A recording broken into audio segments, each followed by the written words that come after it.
Once in a city that sat at the edge of an unpredictable ocean, there lived a man named Silas. Silas was a professional cartographer, a map maker. But he didn't map lands or stars. He tried to map the future. He believed that if his maps were detailed enough, he could avoid every storm, every disappointment, and every sharp turn of fate. Silas was a very busy man. He spent his days trying to calculate the exact mood of his boss, the fluctuating prices of the market, and the secret thoughts of the woman he loved. His maps were massive, filled with thousands of tiny trembling lines.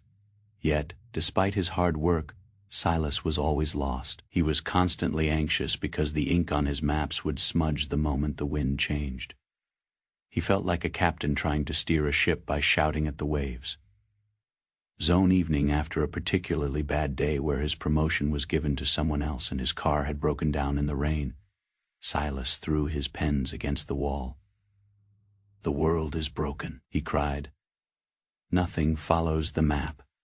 He decided to seek out the great architect, an old woman who lived in a lighthouse that had survived 1,000 hurricanes. When he arrived, he found her sitting in a room with only 2 small windows. She wasn't drawing a map. She was simply watching a candle flame. "Architect," Silas pleaded, "I have mapped every possibility, yet I am still drowning in uncertainty. How can I find my way when the terrain keeps shifting?"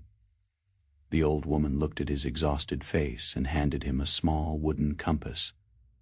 But this compass was strange. It didn't point north. It pointed only toward Silas's own chest.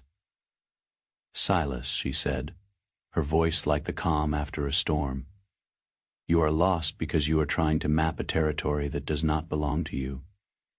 You have forgotten the first rule of the great journey. The universe is divided into 2 circles." She took a piece of chalk and drew a small circle on the floor around Silas's feet. "Inside this circle," she said, "is your empire. It contains your opinions, your intentions, your desires, and your reactions.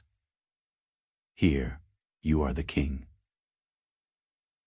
Your word is law." Then, she drew a massive circle that encompassed the entire lighthouse, the ocean, and the distant city. "Outside the small circle," she continued, "is the great wild. It contains the weather, the past, the economy, and the minds of others. In this circle, you are not a king. You are not even a citizen. You are a guest. You have no vote, no voice, and no power." Silas looked at the 2 circles. "But I spend all my time in the great wild. I spend my life trying to fix the weather and bribe the stars." "And that," the architect whispered, "is the source of your misery. Anxiety is the friction created when a human mind tries to exercise power over things it cannot move. It is a waste of your sacred fire." She told him that a true traveler doesn't try to change the mountain. He chooses his own path over it. This is the dichotomy of control. When you realize that 99% of the world is outside the circle, a strange thing happens. The weight on your shoulders vanishes. You stop being a victim of the storm and become a master of the rudder. Silas sat in the lighthouse for 3 days. He began to redraw his life's map. He erased the lines trying to predict his boss's temper. That was in the great wild. He erased the lines worrying about his reputation. That too belonged to the wild. Instead, he drew a deep, bold line around his own power of choice. He realized that even if the car breaks down, he has 100% control over how he speaks to himself in the rain. Even if someone treats him unfairly, he has 100% control over his own integrity. This shift in perspective is the ultimate healing. It provides a sense of control that is unshakable because it doesn't depend on external success. It is the sovereignty of the soul. When Silas finally left the lighthouse, he didn't bring his massive maps. He brought only his small wooden compass.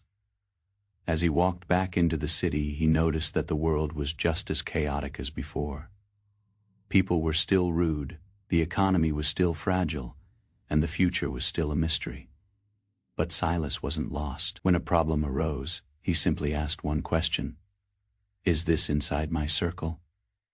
If it was the rain, he opened his umbrella.